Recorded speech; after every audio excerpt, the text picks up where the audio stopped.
Hello, my dear friends. Set aside letter, whatever you're doing in the house for just a moment, and sit here with me. This week, the channel's inbox received a very long letter. The woman who wrote it is named Claire, and she asked me to tell the true story of her family, about what her mother did for her. I've read it 3 times now. My hands shook every time. This week, I'll tell it in the third person to protect their privacy. But before I begin, let me say one thing. All my life, I believed strength was something loud. This letter taught me the opposite. And where are you listening from tonight? Leave me a note and let me know. And now let's begin. Film that the old pickup's worn wipers couldn't quite clear. Marianne Kessler was driving home from her last call of the day. The Petersons' cow had mastitis. She'd given the injection, left her instructions, and now wanted nothing more than to get home and put the kettle on. Her hands still carried the smell of iodine, the smell that had followed her through 30 years as a country vet, so familiar she no longer noticed it, except on nights when she was bone-tired, like this one. She was 64. Her hair had gone more than half silver, gathered in a knot at the nape of her neck. People around the county knew her. She'd pulled calves at midnight, stitched a horse's flank by lantern light, once waded waist-deep into a flooded ditch to drag out a drowning lamb. They liked her well enough. But there were others, the ones on the far side of town where the iron fences stood tall and the lawns were cut flat as a table, who had a different word for her family. Backwoods stock. Some said it to her face, most said it behind her back. Marianne had grown up poor. Her mother, Esther, had taken in washing, scrubbed other people's floors, and raised 3 children with hands that were always cracked at the knuckles. Esther used to say something Marianne only understood much later in life. Don't you let anyone make you bow your head just because you came up from low ground. Low ground holds the water, child.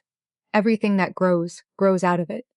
The phone in her coat pocket buzzed, then rang. An unknown number. Marianne eased off the gas and pressed it to her ear. Hello, is this Mrs. Kessler? A woman's voice hurried, broken up like she'd just been running. Marianne Kessler? Yes, speaking. My name's June. I'm out in the woods behind the old quarry. I found your daughter. The woman drew a sharp breath. She's been beaten. Badly. Your number's saved in her phone as the emergency contact. Marianne's foot hit the brake on its own. The pickup lurched to a stop in the middle of the empty dirt road. Say that again. My daughter? Claire? I don't know her name. A young woman. Brown hair. She's wearing a nice coat, but it's... Ma'am, can you come quick? I tried to call for an ambulance, but there's no signal down here. I had to climb the ridge just to reach the number in her phone, and even that keeps cutting out. Don't you move from there. Marianne heard her own voice, and strangely, it held steady. I'm coming. The quarry, the stretch with the young pines, that's where you are? That's it. My truck's on the shoulder. I'll keep the flashlight on. She hung up, swung the truck around right there in the road, the rear wheels skidding across the damp clay. The old quarry was about 6 miles north up the logging road. Marianne had driven past it 100 times, but never once had her heart pounded the way it did now. Claire, her daughter, 32 years old, 8 years ago, Claire had married Daniel Marsh, son of a family whose name turned up in every local paper, owners of a freight empire spread across 3 states. The wedding was held in a mansion so grand that Marianne, stepping inside, had felt her own shoes were carrying mud into the wrong place. Claire's mother-in-law, Vivian Marsh, had shaken her hand with the tips of her fingers, smiled with her mouth and not her eyes, and not looked at her again for the rest of the evening. After that, Claire drifted away. The calls grew rare. I'm fine, Mom. Don't worry. And Marianne pretended to believe her, though a mother's heart knew better. Not everything was right in that gilded cage. The logging road climbed between thinning birches. The pickup shuddered over ruts and roots.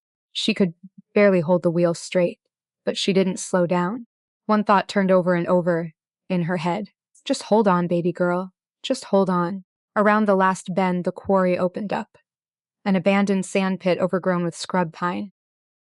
A battered truck sat on the shoulder, and beside it, a woman in a canvas jacket waved a flashlight back and forth. Marianne braked hard, left the engine running, and jumped out. Where is she? Down there. June pointed toward the tree line, about 100 yards. I put my jacket under her head. I was scared to move her. I didn't know if anything was broken. Her face was pale in the dark. I'm a wildlife photographer. I was out checking my camera traps before the light went. I found her by accident. Marianne was already running. The ground, soaked from days of rain, sucked at her boots. Branches whipped her face. She stumbled, caught herself, ran on.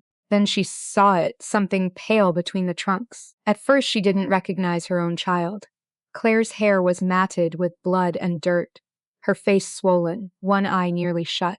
Her expensive coat had turned to filthy rags. She lay curled on her side, the way she used to curl up as a little girl when she was sick. Claire. Marianne dropped to her knees beside her, afraid to touch. Baby, I'm here. Claire's good eye opened a sliver. Her cracked lips moved into something that tried to be a smile and became a grimace of pain instead. Mom. I'm here, sweetheart. I'm here. Marianne's hands moved over her without pressing. The practiced, careful hands of someone who had assessed 100 injured animals, now trembling for the first time. The forearm was twisted wrong. A fracture, no question. Who did this to you? Marianne didn't ask again right away. Years of work had taught her that a body in shock has only so many words in it, and you don't waste them. She shrugged off her own coat and laid it over her daughter, tucking it under the chin the way she had when Claire was small and the fever came in the night. June, she called back toward the tree line, not loud, just carrying. There's a thermos behind the driver's seat of my truck. Bring it. And there's a wool blanket folded on the passenger side. She heard boots moving off through the brush. Stay with me, Claire. Talk to me. Tell me where it hurts and I'll believe you. I promise. Her fingers found the pulse at the wrist of the good arm. Fast, thready, but there. The skin was cold, too cold. October had been sitting on this girl for who knew how long. How long have you been out here, sweetheart? Claire's lips moved. Don't know. Dark already when she left. Marianne filed the words away and kept her face calm. She had learned that too, from animals and from people both. Panic is contagious, and so is steadiness. If she let the fear into her voice, Claire would hear it, and her body would follow. June came back at a half run, breath fogging, and pressed the thermos into Marianne's hands. Marianne unscrewed it, blew across the surface, and brought it to her daughter's mouth. Small sips. There. Good girl. The warm tea seemed to find some ember in Claire and feed it. Her good eye focused a little. She drank, coughed, drank again. Is she going to be all right? June asked quietly, crouching a few feet off, the way a person crouches near a frightened deer. She's going to be all right, Marianne said, because that was the only answer she would allow into the air. Inside, she was already counting. The arm. The way Claire's breath caught on one side, ribs, maybe cracked, maybe just bruised.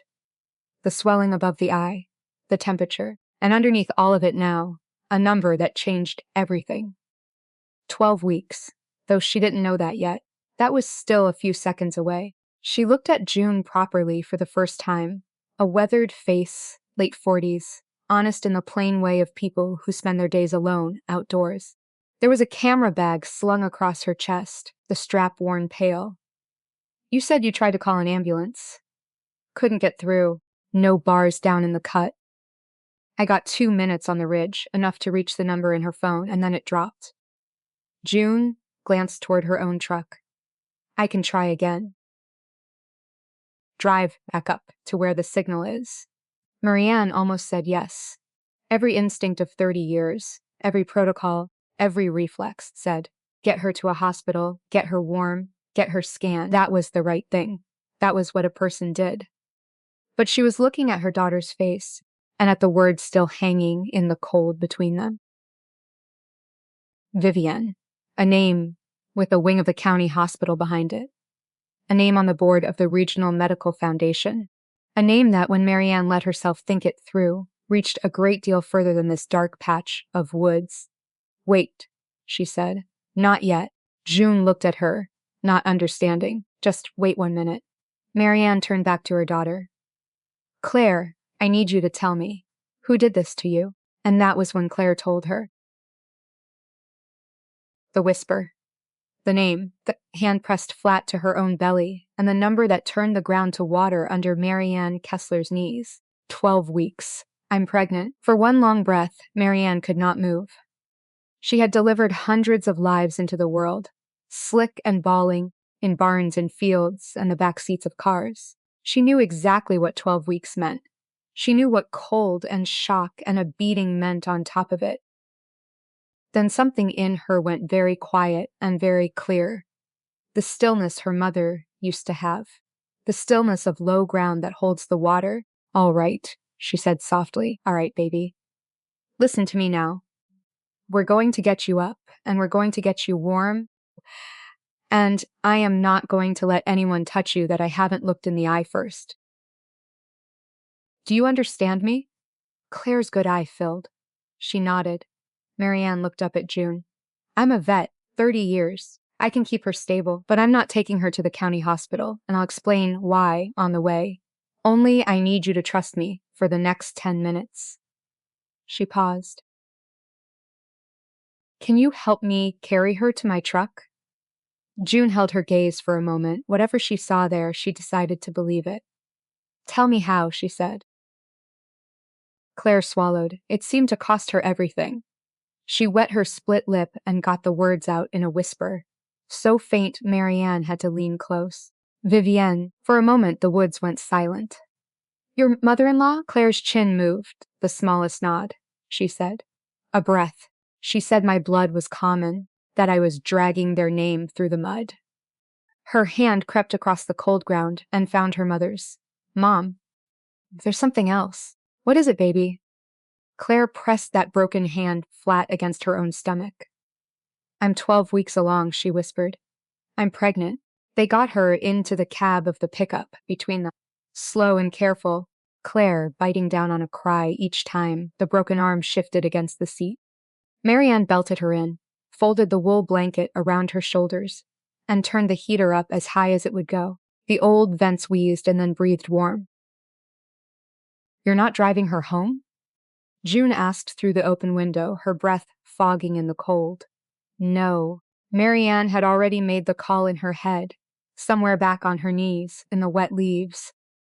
"There's a man named Dr. Anand, runs a small clinic out past Fernvale. Retired emergency doctor. My brother served alongside him, years back. He's got an x-ray, an ultrasound, everything she needs, and he keeps his own hours. That's a long way for a girl in this shape." "It is." Marianne met the other woman's eyes across the dark. "But he doesn't answer to anybody in this county. And right now, that matters more than the miles." June nodded slowly, the way a person nods when they've decided not to ask the question forming behind their teeth. She tore the corner off a receipt, wrote a number on the back, and pressed it into Marianne's hand through the window. "In case you need a witness," she said. "I found her. I'll say so to anyone anytime. You remember that." Marianne looked down at the slip of paper, at this stranger who had knelt in the cold beside her daughter and stayed. "Thank you, June. Get her warm."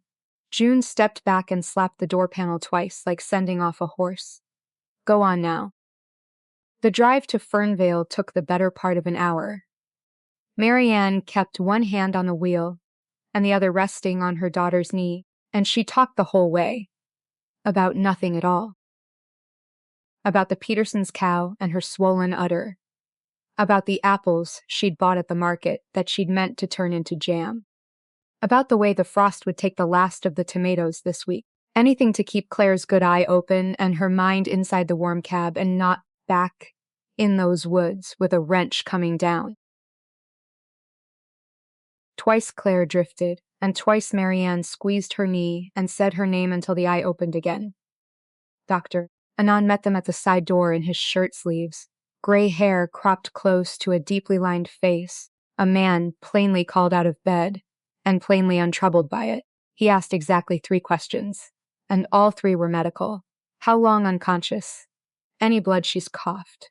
How far along? Not one of them was who did this to you. That, Marianne thought, was the mark of a man who had seen enough in his life to know which questions to set aside until the bleeding stopped. He worked for an hour and more. Marianne scrubbed in and stayed in the room, passing him instruments a half-second before he reached for them. Old reflexes from a different kind of patient, 4-legged ones, but his hands and hers found a rhythm anyway, the wordless rhythm of 2 people who have spent their lives keeping other things alive. When it was over, he stripped off his gloves and let out a long breath through his nose. All right, the arm is a clean break, no displacement. I've set it and splinted it, it'll knit. 2 cracked ribs, but the lungs are clear, nothing punctured. Concussion, moderate. Bruising you can see, and bruising you can't, across the abdomen and the back. He paused, and his voice changed by a single degree. And the child? Marianne realized she had stopped breathing. The heartbeat is there, Anand said, strong and steady. The placenta hasn't torn. She is a very lucky young woman.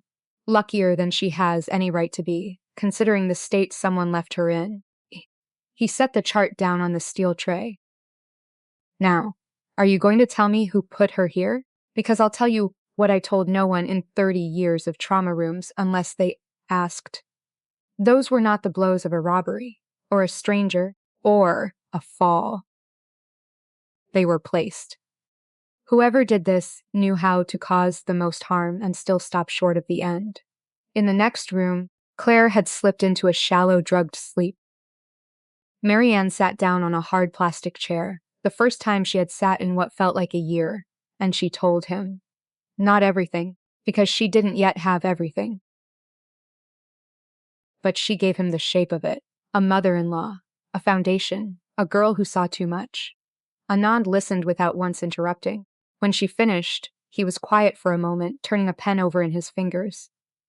Vivian Marsh, he said at last, sits on the board of the regional foundation that paid for half the equipment in the county hospital. The incubators in the children's wing have her family's name on a little brass plate. He said it flatly, a doctor describing the plumbing of a system he had worked inside for decades. I am not going to tell you what to do, Marianne. I am only going to tell you this. If your daughter walks into that emergency room tonight and the wrong person makes the right phone call, the chart can be made to say whatever they need it to say. A fall, a car accident, hysteria in a pregnant woman. He set the pen down. You were not wrong to bring her here. He gave her a paper bag before they left. Pain relief safe in pregnancy, anti-inflammatories, a folded sheet of instructions in a firm, square hand, bed rest, no sudden movements, watch for any bleeding, and if it comes, throw all of this caution out the window and run to the nearest doctor, him or anyone. It was near midnight when Claire surfaced enough to speak in full sentences again. Marianne sat on the edge of the cot, and her daughter, in a voice still thick and slow, began at last to tell her how the whole thing had begun. I'm a forensic accountant, Mom. A faint, broken half-smile pulled at the unhurt side of her mouth. Turns out that's the part that matters. 3 weeks before, Daniel had asked her to help close out the annual filing for his mother's foundation, the Marsh Children's Trust. Millions moved through it every year, toward the children's wing, toward equipment, toward families who couldn't cover a hospital bill. Daniel sat on the board and read none of it. He signed where his mother's finger landed on the page. But Claire read every line. It was the whole of her training to read every line, and the lines did not add up. There were payments going out, she said, her good eye fixed on the ceiling. Large ones. $500,000 here, $1 million there, to consulting firms, vendor analytics, strategic advisory, names that sound like they mean something and mean nothing. She breathed shallowly around the ribs. So I pulled the company records. Every one of them was registered just weeks before it got paid. No employees, no real office. The listed directors were people who didn't know they were directors. One of them had been dead 2 years. Her hand drifted to her stomach. Shell companies, Mom. Somebody was taking money meant for dying children and walking it straight out the back door into accounts overseas. And you asked her, Marianne said. It was not a question. She knew her daughter to the bone. I gave her the chance to explain. Claire's voice fractured.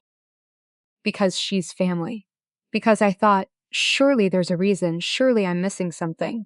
She went white as paper. Then she gathered herself and told me I'd misunderstood, that it was a lawful tax structure, complicated, and she'd show me the paperwork if I drove out with her to see a parcel of land they were buying. A long, shaking pause, and I got in the car.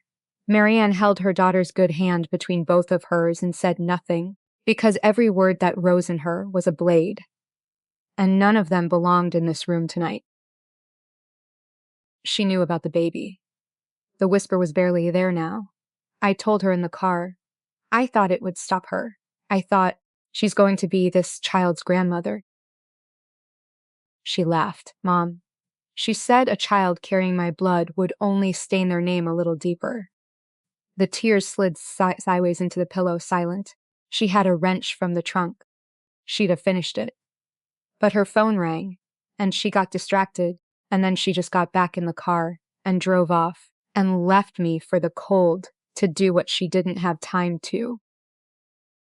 Marianne sat very still. The rage that moved through her then was not the loud kind, the kind that breaks dishes and shouts. It was the other kind. The quiet kind that takes off its coat, sits down at the table, and begins, very methodically, to plan. Where's your phone now? She asked. In my bag. Claire turned her head. Mom, I photographed the documents. Before she came for me. Every page. They're still in the phone. Marianne found the bag, and the phone inside it, the screen spiderwebbed with cracks but still glowing. And then she did the first thing that 30 years of crisis and her mother's low-ground wisdom both told her to do. She did not call the police. She called her brother. Theo Kessler picked up on the second ring the way he always had, as though he slept with one eye open and had for 40 years. 2 years older than Marianne. He'd spent his whole career as a financial crimes investigator before retiring into a quiet that never quite fit him, like a coat a size too small. If Marianne had inherited their mother's steady hands, Theo had gotten their grandfather's mind. Old Walt, the forest ranger, who used to say his grandson could track a man across bare rock by the sound of his breathing. She told him in 6 sentences, no more. He didn't waste any of his own. Don't take her to the police. Not the local ones, not yet. His voice was low and even. A family like the Marshes, the first report gets lost and the second one gets you lost. I'm about 3 hours out. I'm getting in the truck now. A beat. Mari. The phone. Shut it off all the way, pull the battery if it'll come out. If somebody put her in those exact woods, somebody knew exactly where she was. Find out how. Marianne's eyes dropped to the cracked screen, to a small green icon in the corner she'd never once thought about. A location-sharing app. Find Family. Daniel had installed it 2 years ago, so we never lose each other, Marianne. She remembered him saying it, smiling, reasonable, charming. She pried the battery loose. Then she went out into the cold and ran her flashlight slow along the underside of the truck. It took 4 minutes to find it, a small black box, magnet stuck to the frame beneath the driver's seat. Daniel had insisted 3 months back on having her old truck serviced at the Marsh Company garage. A gift, least we can do for family. She held the little thing in her palm and understood, all at once and all the way down, how long they had been watching her come and go. When she came back inside, Claire was awake, her good eye on the door. They know where I live, Marianne said quietly. They've known a long time. Then we have to go. Claire pushed herself up, gasping as the ribs caught. No. Marianne laid the tracker on the table beside the dead black phone. 2 small machines, the whole shape of their new life. Going is what they expect. Running cuts a trail straight to wherever you run. Your uncle taught me that, and his grandfather taught him before there was a road into these hills. She thought of Walt, of long ago summers, of a one-room cabin on the shore of a black forest lake, where an old ranger had taught two children how to sit still and watch and wait out anything that came. There's a place. Off every map. No one set foot in it in 15 years. She picked up the tracker and turned it in the light, and a slow, cold idea settled into place behind her eyes. "We're going to leave this right here," she said, "and let them watch an empty house for as long as they like. And we'll be somewhere they don't even know to look." They left in the last gray hour before dawn, when even the watchers would be tired. Theo arrived first, his own truck rolling up to the clinic with its lights off, and he came through the side door without a sound. A big man gone lean with age, with their grandfather's straight nose and the deep crease between his brows, that meant he was already 3 moves as ahead of the conversation. He crouched by Claire's cot, looked at her ruined face for a long moment, and said only, "Hey, kiddo, you did good. You held on to the proof." Then he stood and got to work. The plan was Marianne's, and Theo refined it the way a whetstone refines a blade. The tracker would stay. They wedged it deep into the cushions of the porch swing at Marianne's house when they swung by in the dark. Let it sit there blinking. Let it tell anyone who cared that Marianne Kessler was home, rocking on her porch as she did most evenings. Her dead phone they left on the kitchen table. Then they took Claire, the paper bag of medicine, and a cooler of food, and they drove the long way out, headlights dark, until the logging road swallowed them. The cabin was just as Marianne remembered, only smaller, the way everything from childhood is smaller when you come back to it. A single room of squared logs on the shore of a lake, so still and black it looked like a hole cut into the world. A pot-belly stove, 2 narrow bunks, a table their grandfather had built with his own hands, the grain-worn pail where 40 years of forearms had rested. Theo lit the stove. Marianne got Claire settled on the lower bunk with the blankets and a hot water bottle against her ribs.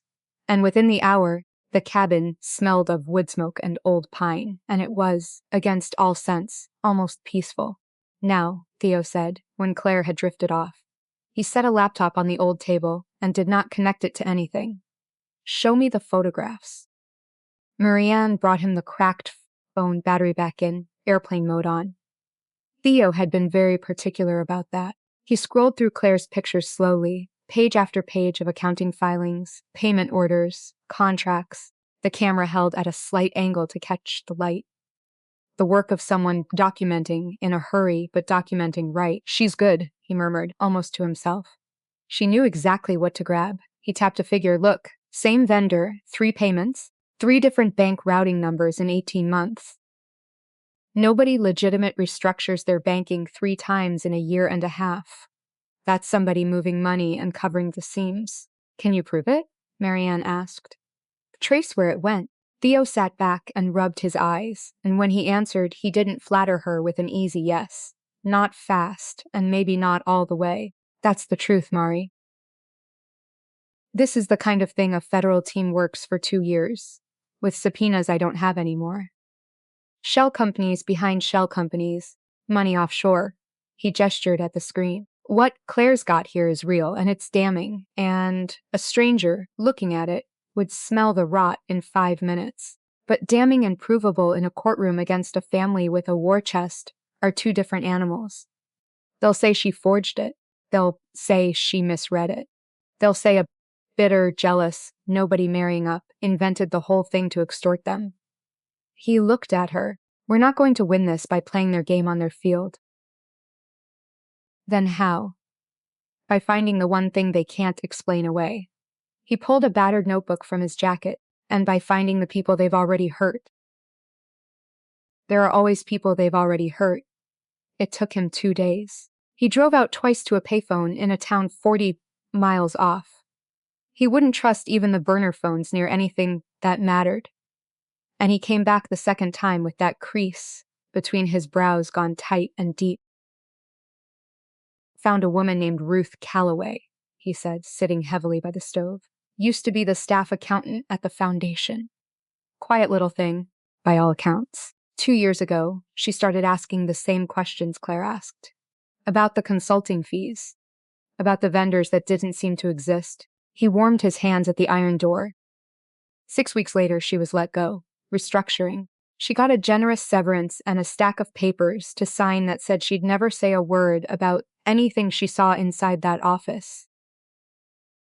People around town who knew her say she had some kind of breakdown after, stopped going out. Now they just say she's difficult. That's the word they use to bury a woman who told the truth too early. Difficult. Claire, awake now and propped against the wall, had gone very still. They didn't hurt her, she said slowly. Not the way they hurt me. No, Theo agreed. They didn't have to.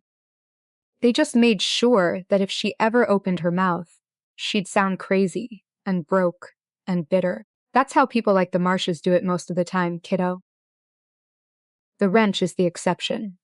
The paperwork is the rule. He looked at his niece. You're the exception they're scared of, because you couldn't be paid off and you couldn't be made to sound crazy. You're an expert with proof in your pocket and a mother who came for you. That's why it went all the way to the woods. The words sat in the warm room for a while. Will Ruth Calloway talk to us? Marianne asked. She's thinking about it. Theo allowed himself the ghost of a smile. I told her she wasn't the only one anymore. Turns out that's the thing they work hardest to keep you from believing. That you're not the only one, she cried on the phone. Said 2 years she'd thought she was losing her mind. He closed the notebook. She wants to meet. Carefully, we'll get there. But it was on the third day that Theo found the thing that changed the shape of everything. He'd been working a different thread, not the foundation's money going out, but Vivienne Marsh's money, personally, going where it shouldn't. And late that night, by the light of the kerosene lamp, he turned the laptop around so they could both see. She's got accounts, he said quietly. 2 of them. Offshore. Held under her maiden name, Vivienne Hale, not Marsh. Carefully separated from anything in the family books. He tapped the screen. Just under $2 million in them, and the deposits don't match anything legitimate. Some of it I can trace right back to the foundation, laundered through those same fake consulting firms and then peeled off into here. So she's stealing from the children's trust, Marianne said. She's stealing from the children's trust, Theo agreed. But that's not the part that matters. He leaned forward, and his voice dropped, and Marianne felt the hair rise on her arms because she had known this man her whole life, and she knew what that voice meant. The part that matters is that her husband doesn't know. Claire's good eye widened. Conrad Marsh. Theo nodded slowly. Think about it. The foundation money, that's donors' money, the public's money, sick kids' money. A man like Conrad, cold as he is, he could ride out that scandal. Lawyers, a settlement, a new foundation director, a press release about an internal audit and lessons learned. It hurts, but it heals. He let the silence stretch. But a wife who's secretly stashed $2 million under her old name where he can't see it, getting ready to walk out the door whenever she chooses, that's not a business problem. That's a personal betrayal. And from everything Claire's told me about that man, he doesn't forgive betrayal, Claire said softly. She was sitting up straighter now, something kindling in her battered face that Marianne hadn't seen since the woods. He'll forgive a lot of things. He forgave Daniel for being weak his whole life. He looks the other way on his own. He has someone in the city everyone knows. But loyalty inside the house, that's the one thing. That's his religion. She looked at her uncle. Vivienne broke the one rule he has, and he has no idea. Theo closed the laptop, and the cabin dropped into the small orange world of the stove. That, he said, is the thing they can't explain away. That's our lever. It was the next morning that Marianne saw the SUV. She'd gone out at first light to bring in more wood, and she was standing at the edge of the trees with an armful of split birch when she caught the dull gleam of it through the gap where the logging road came nearest. A black SUV parked on the old fire road maybe half a mile off. sitting where no hunter and no logger had reason to sit. She didn't move. 30 years of approaching skittish animals had taught her exactly how to be a part of the landscape. She watched the silhouette inside the windshield lift something, binoculars or a long lens, and pan slowly along the tree line. Then it lowered. The SUV did not move. It simply sat, patient, the way you sit when you have all the time in the world and someone else's money to spend. She went back inside and set the wood down without a sound. "There's a car on the fire road," she said. "Been there a while, I'd guess. Somebody with a lens." Theo went to the window, lifted the curtain a half-inch, and looked for a long, long time. When he stepped back, his face had changed. Not afraid, but careful. The way water gets careful right before it freezes. They lost the tracker signal at your house when we pulled the truck out of range," he said. "So they did the patient thing. They didn't panic. They put a man on the roads and told him to watch and wait. That's not a hothead with a wrench, Mari. That's hired. And it's professional, and it means Vivian knows by now that Claire didn't die in those woods." He let the curtain fall, which means we don't have weeks. We have days, maybe less, before they tighten the circle. Claire's hand had gone to her stomach. Then we go to Conrad now. Now, Theo agreed. He sat back down at the old table their grandfather had built, opened the laptop one last time, and began, in a cold and careful hand, to compose a message. The photographs of the Foundation documents, the records of the shell companies, and, held back for last like a closed fist, the 2 accounts under the name Vivienne Hale. "We don't accuse," he said as he typed. "We don't threaten. We don't ask him for a thing. We just lay it on the table in front of him and let him be the one to understand what he's looking at."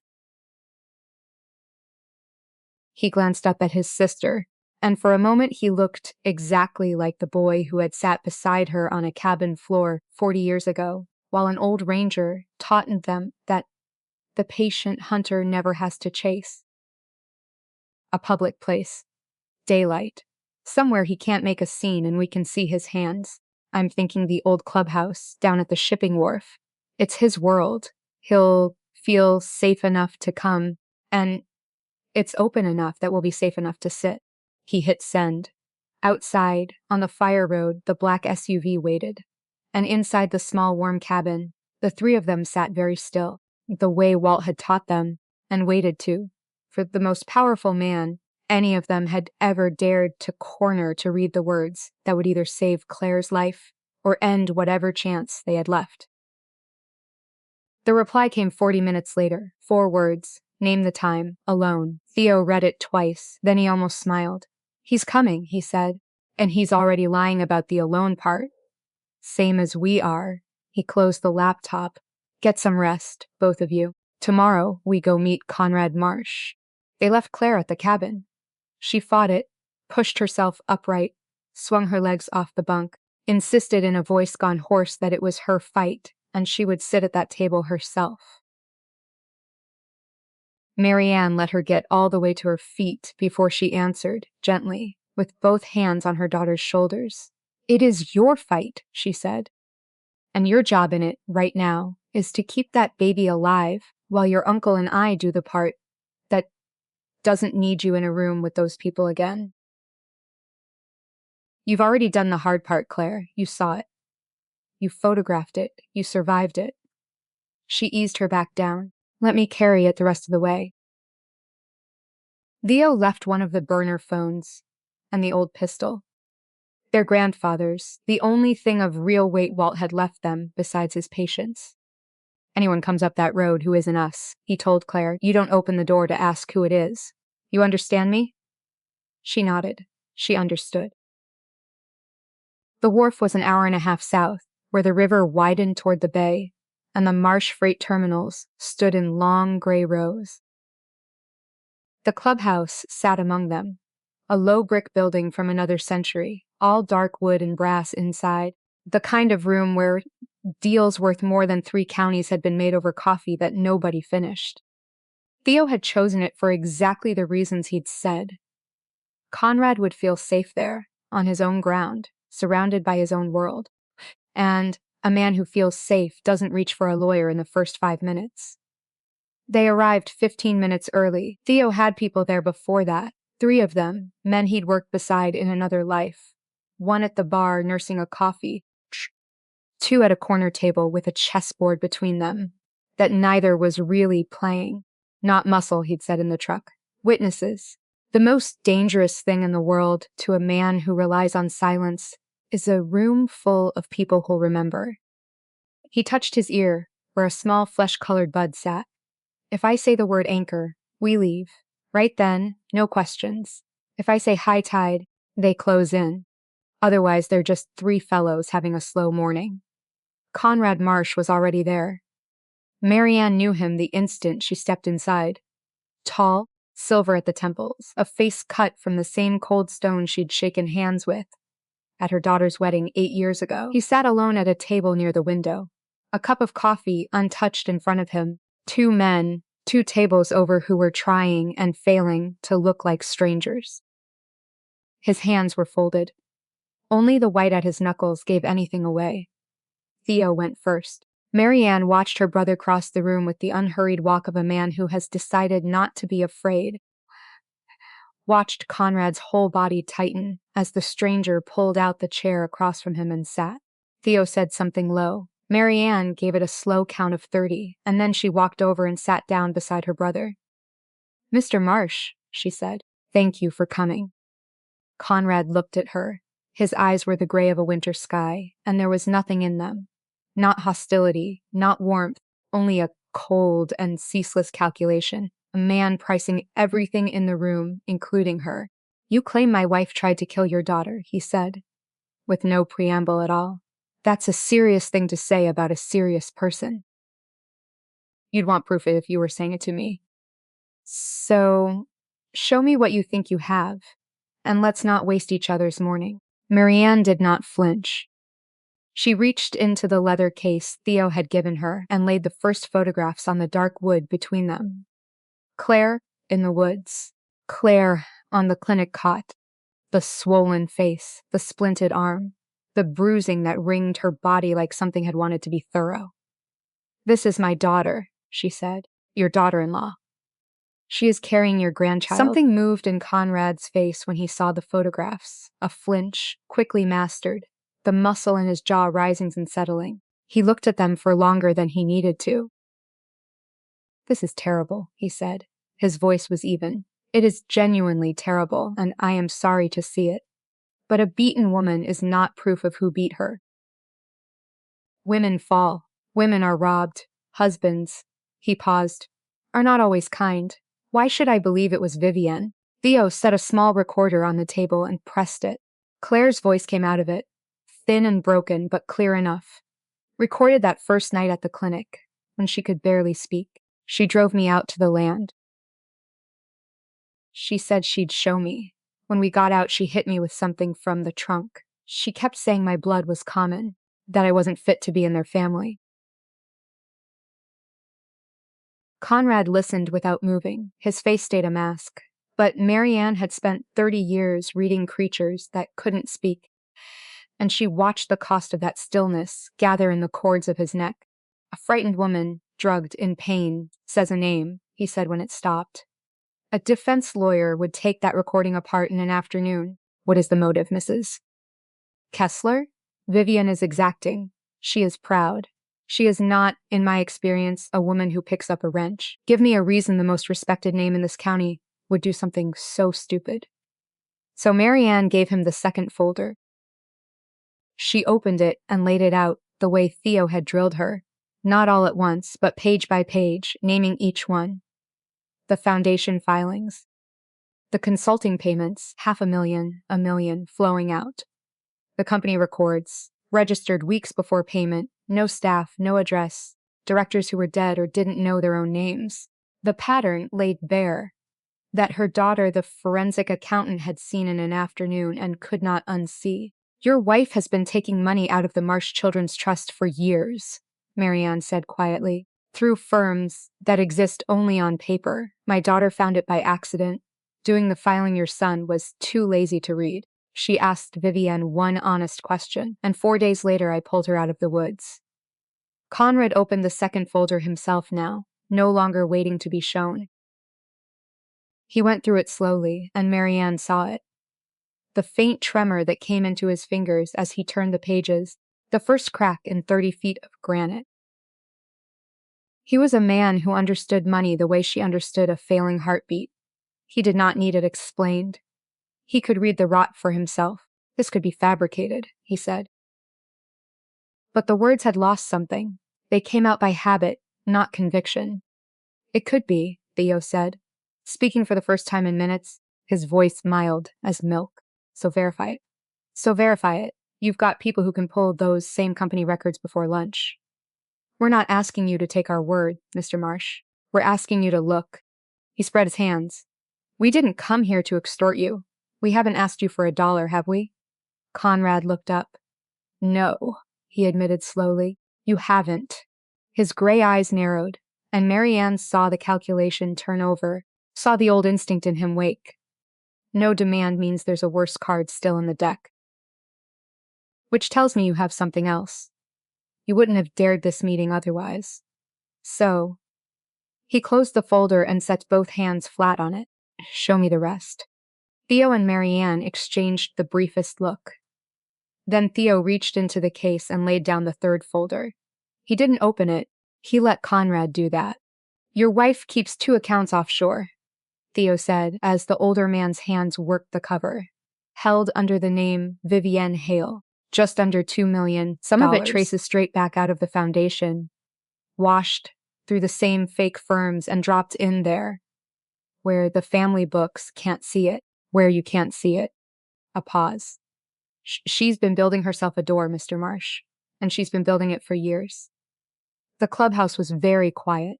Somewhere behind them a coffee cup touched a saucer. Conrad Marsh read the pages, the account statements, the dates. The maiden name his wife had set aside 30 years ago, and quietly picked back up where he would never think to look. And Marianne, watching, saw the thing she had come for and had almost dreaded to see. The face stopped being a mask, because there was no longer anything behind it worth masking. It simply turned to stone. The foundation theft had made his jaw tighten. This made him old. He closed the folder very gently, as if it might break, and set it square on the table. And for a long moment, he looked out the window at the gray river and his gray ships and said nothing at all. What do you want? He said finally. Not a question. A man laying down a weapon he is too tired to keep holding. Justice, Marianne said, and safety. For my daughter and for that child. I want her divorced from your son, with enough to raise it. I want Vivienne to never come near either of them again, as long as she lives. And I want to walk out of these woods and stop sleeping with a pistol on the table. And in return, Theo added, silence. No police report, no journalist, no public accusation. What's in these folders never leaves this room, provided the people who hurt my niece are dealt with, and dealt with for good. Conrad was quiet for a long time. When he spoke, his voice had changed, lower, and underneath the cold, there was now something that had been broken open. There will be no wrench, he said. I'll give you that without your asking. I am not my wife.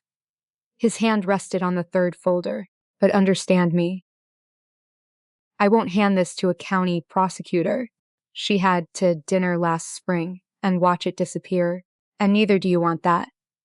A public trial drags your daughter through years of mud and gives Vivienne's lawyers something to fight. No. I'll bring this to people who answer to no one in this state. The foundation theft is a federal matter the moment it crosses a state line, and it crossed years ago. I'll see that the right desk gets it, with my name behind it so it cannot be buried. His jaw worked. She'll face it, properly, in a courtroom that her money can't reach.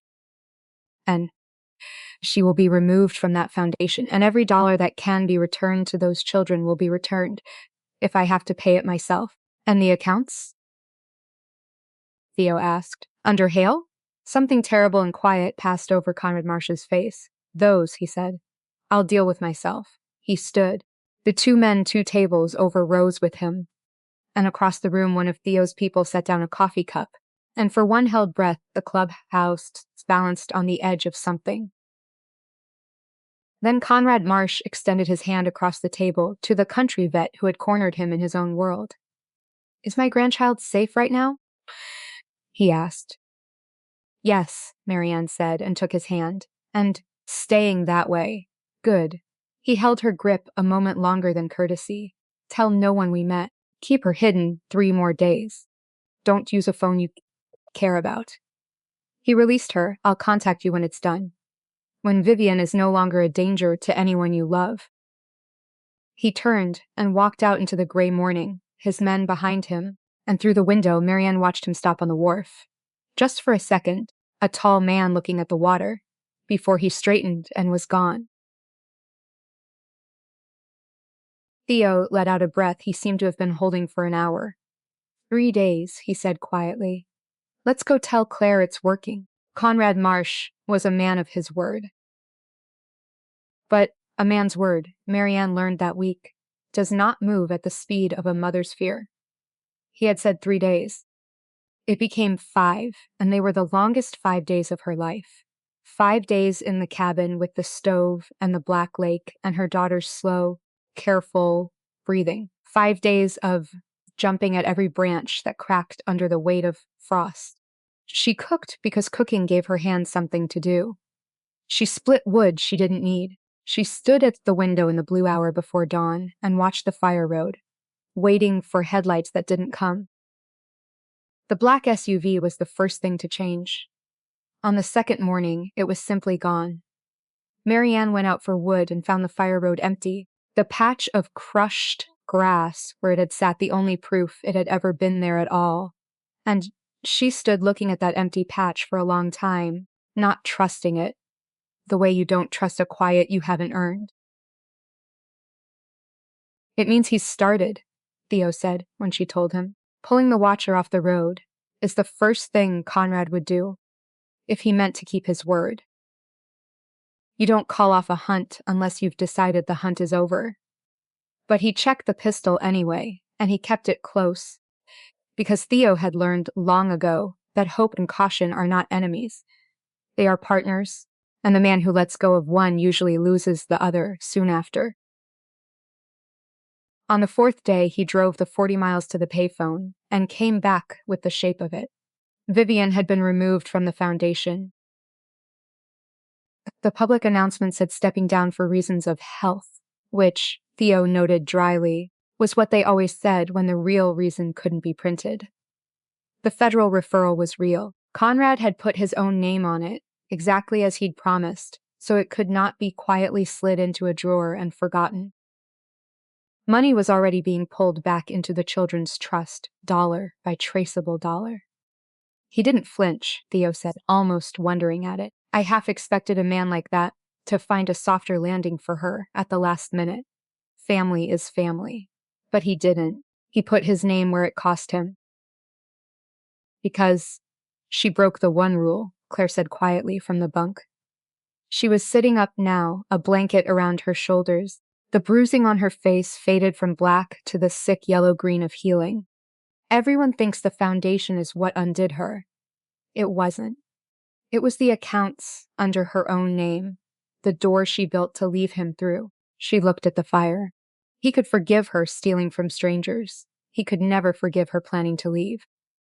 On the 5th day, in the late afternoon, Theo came back from the city with a thick folder under his arm, and a face Marianne could not read, and she had been reading her brother's face for 60 years.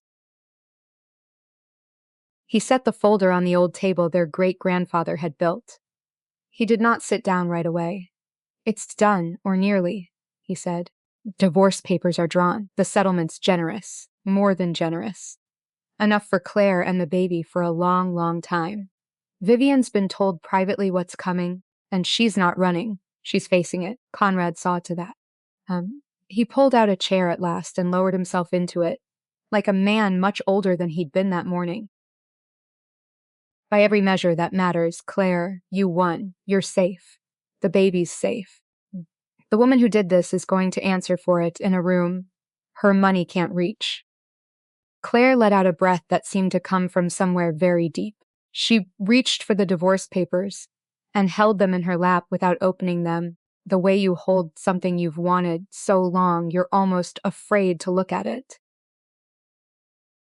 "It's over," she said. And it should have ended there. Marianne would think about that later. How close they came to letting it end there, clean, a hard story with a hard-won piece at the bottom of it. But Theo was still holding one last page. He hadn't put it in the folder with the others. He'd kept it apart, face down, beneath his hand on the table, and he hadn't let go of it. Marianne felt the cold come up through the floor of the cabin. "What is it, Theo?" she said. It wasn't a question. He looked at his niece for a long moment. When he spoke, his voice had gone very gentle, the way a doctor's voice goes gentle right before the worst of it. "Conrad found something else when he tore open her affairs," he said. "Something he didn't have to give us. He could have buried it with everything else. Instead, he handed it to me himself, and he said you both had a right to it, and that he was sorry to God it wasn't his to give 2 years ago." He turned the page over and laid it flat on the table, a photocopy, gray and grainy the way medical records go gray with age. "Claire, 2 years ago, your first pregnancy." The room went so still that Marianne could hear the stove ticking and the small sounds of the lake settling under the dusk. 2 years before, Claire had lost a baby at 14 weeks. The doctors had called it stress. Overwork. Bad luck. That thin, useless phrase they reach for when a body fails and no one can say why. Claire had carried it ever since like a stone sewn into her coat. Marianne had heard it in her voice on the rare phone calls, the way she said, "We lost the baby," but always meant, "I lost the baby." The way she'd folded the grief inward and made it her own fault because grief needs somewhere to land, and there had been nowhere else. "It wasn't bad luck," Theo said. "It wasn't stress, and it wasn't your body, and it was never your fault." He pressed the words out one at a time, as though each one cost him. "Vivienne was putting something in your food. For weeks. An abortifacient. Conrad found the prescriptions, written under a false name, and the notes from a private man he'd hired, who tracked down your old housekeeper. The one who left so suddenly, remember? She told him Vivienne gave her powders to stir into your tea. Said they were prenatal vitamins, to help the baby along." His jaw worked. "She did it on purpose, Claire, slowly, so it would look natural. The first child wasn't lost, it was taken. And then she arranged the whole thing, so you would spend 2 years believing your own body had betrayed you." Claire did not move. Marianne braced for the collapse, reached for her daughter, ready to catch the sob, the breaking. But it didn't come. Claire's face did something far more frightening than crumpling. It went smooth, calm, the terrible, flat calm of still water in the second, before something enormous rises up underneath "Why?" it, Claire said. One word, level as a tabletop. "The family trust." Theo kept his own voice flat with effort. "There's a clause in it. Daniel only takes control of his share, becomes a man with his own money, his own footing, when he produces an heir. A child of his own would have set him loose from her, made him someone she couldn't pull on a string anymore." He paused. She wasn't ready to lose her grip on her son, so she made certain there would be no child. And she made it look like nothing at all. "For 2 years, she watched you grieve a baby she killed, and she let you blame yourself, and she sat across from you at holiday dinners while you did it." The lake lay black in the window. The stove ticked, and into that silence, Claire asked the question that had already begun to take its dreadful shape in the air between all 3 of them. "Did Daniel know?" Theo did not answer right away, and that, Marianne understood, watching her daughter's face, was the answer. The not answering was the answer. "Conrad says yes," Theo said finally. "Not at the time. Maybe. Maybe he didn't know while it was happening, but he found out after. He learned what his mother had done, and he said nothing, and he did nothing, and he let you carry it. For 2 years, He watched you blame yourself, and he chose, every single morning, to keep his own peace rather than give you the truth. He looked at his niece, and his eyes were wet. We kept calling him weak, kiddo. All of us. A weak man is a man who can't act. Daniel could have. He chose. Over and over he chose her, and he chose his own comfort, and he let you mourn a child his mother murdered, so he wouldn't have to feel the cold of crossing her. For a long moment Claire said nothing at all. The fire shifted in the stove. Far out on the lake a fish broke the surface, and the ripples spread and died. Then she laid the divorce papers flat on the table, and she pressed one hand to her stomach, over the child that was still there, still fighting, and she pressed one hand to her stomach, over the child that was still there, still fighting, the small, fierce life that had survived a beating and a freezing night in the woods, and the worst that the Marsh family could do. And Marianne watched something settle into her daughter's ruined, healing face that she knew she would carry to her own grave, not the wild grief she had braced to catch. Something quieter and infinitely harder. The look of a woman who has at last been handed the whole truth, every black inch of it, and discovered, to her own astonishment, that she is strong enough to hold it without breaking. Then there's nothing left to decide, Claire said. Her voice did not shake. I thought I was losing a marriage. I thought there was something to grieve. She shook her head slowly. There was never anything there. I was alone in that house the whole time and just didn't know it. You can't lose what was never yours to begin with. She signed the divorce papers that night. She signed them at the table their grandfather had built with his own hands by the light of the kerosene lamp with her left hand because her right was still bound in the splint. Marianne held the page steady so it wouldn't slide.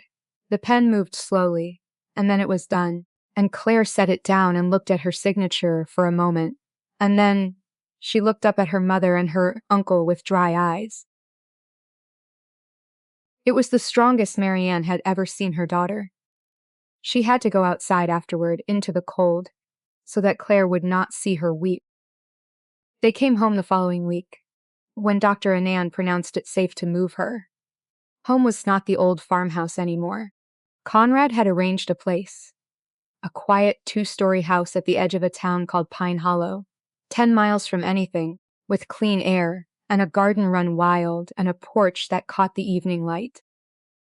Not compensation, the note clipped to the keys had read, in a hard, square hand, "The settlement covers that. This is a gift from a grandfather to a child not yet born." Claire had nearly refused it on principle. Then she'd stood in the empty kitchen, with the afternoon coming gold through the windows, put her hand on her belly, and accepted. Because a person can hold their pride, or they can build a nest, and a mother learns which one matters. The months turned over slowly. Winter loosened its grip. The snow pulled back off the fields and the garden, and the bare ground came up ready, the way bare ground always does. Claire's wounds closed.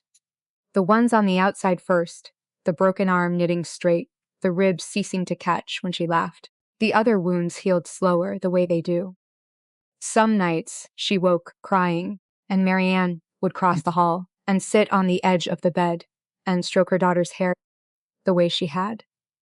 When Claire was a small girl frightened by a storm, and she would say nothing at all, because she had learned in 60 years that there is nothing you can say that is better than simply being the person who came.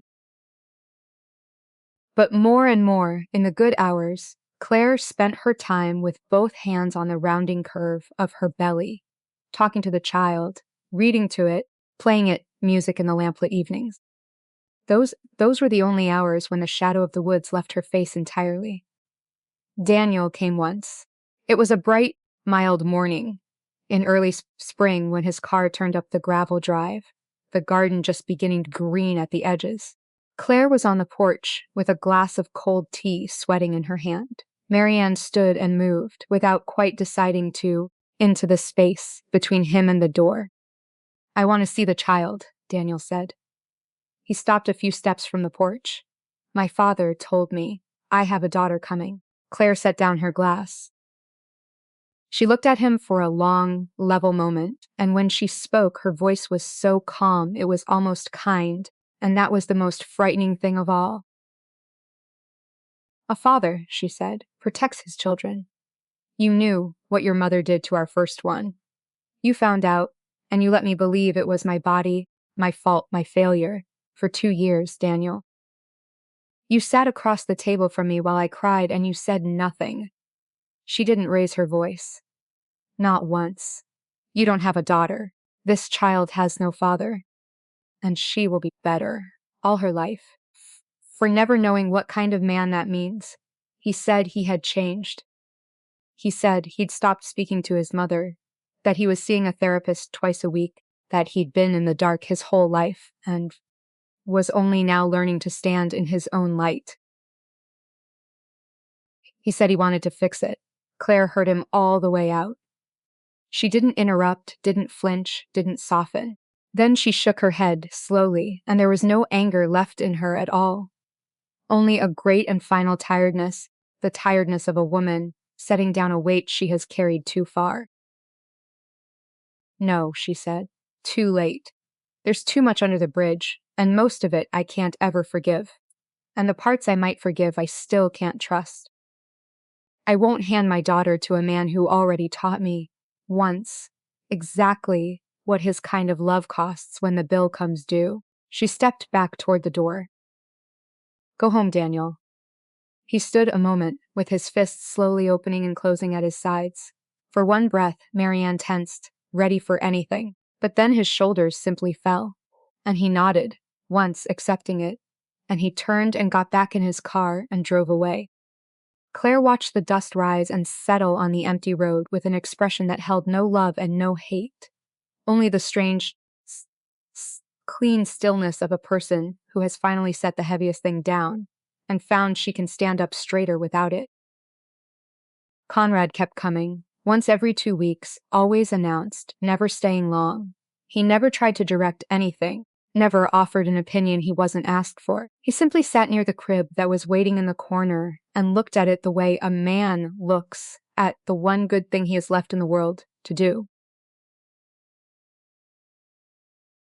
He had quietly redrawn his affairs, not stripping his son bare to punish him. Daniel would have enough, an allowance to live on comfortably and no more. But placing the bulk of the estate in a trust for the grandchild, with Claire as its steward until the child came of age. I see a strength in you that I never managed to put into my son, he told Claire one evening, the two of them on the porch while the light went down gold and rose over the wild garden. I built a whole life on the idea that you pass things down through blood and name, and then my blood and my name produced a boy who let his mother do murder in his own house and said nothing. He was quiet a while. It didn't come from us, that backbone of yours. It came from your side, from the low ground your husband's family liked to sneer at. Something that was almost a smile touched the corner of his hard mouth. I'd be a fool to send the future anywhere else. The baby came on a bright morning, in the last week of April, a little ahead of her time, in an ordinary hospital 3 counties away, where the name Marsh meant nothing to anyone, and bought nothing from anyone. A girl, healthy, furious and red and loud and utterly, ferociously alive. Marianne was in the room. She held her daughter's hand through the long hours, wiped the sweat from her forehead, said the same useless, holy things mothers have always said, and at the end of it she watched them lay the small, squalling, blood-streaked creature against Claire's chest, and watched her daughter, wrecked and exhausted and luminous, touch the tiny crumpled face with one trembling finger, as if she could not quite believe the world had let her have this. What will you name her? Marianne asked softly. Claire looked up. Her eyes were dark and bright and brimming, the very dark of the great-grandmother, whose name Marianne had carried in her own heart for 60 years. The proud poor woman who had scrubbed floors and held her head high and told a small girl that low ground is the ground that holds the water. Esther, Claire said, after the woman who held the water. Out in the hall, when Marianne stepped through the doors to breathe and to let the tears finally come, Conrad Marsh was standing there. He had an absurd, enormous bouquet of white roses crushed in one fist, and a lost, undone look on his face. A man who had built an empire and did not have the first idea what to do with himself in a hospital corridor. At the moment his only grandchild entered the world, Theo crossed to him and clapped him on the shoulder, a gesture that would have been unthinkable 3 months before, and said simply, "Congratulations, Grandpa." And the cold man's stone face came apart. It just came apart into something none of them had ever seen on him, a real and helpless and weeping smile, and he pressed the back of his hand to his eyes and laughed, wet and ragged, in the empty hall. They named her Esther Kessler. She kept her mother's name, the common one, the low-ground one, the name Vivian Marsh had called a stain on her impeccable line, and in that small, fierce child's veins ran the blood they had tried so hard to despise. The blood of people who came up from nothing and bent in the wind and did not break, who scrubbed other people's floors with their heads held high, who held the water in the low ground, so that everything else, in its season, could grow. It was never dirty, that blood. It was gold, and now it ran on into a new and furious little life. I folded Claire's letter back along its worn creases when I finished it, and I sat a while with it in my lap. All my life I believed strength was something loud. But the woman in this story never once raised her voice. She just refused to set her child down. Day after day, the quiet choice to protect the one she loved, that was all of it, and it was everything. So let me ask you, wherever you're listening tonight, who was the Marianne in your life? The one who came for you when it was cold and dark and no one else would. Tell me their name in the comments. I'd like to know it. Thank you for sitting with me. Take care of each other. Good night.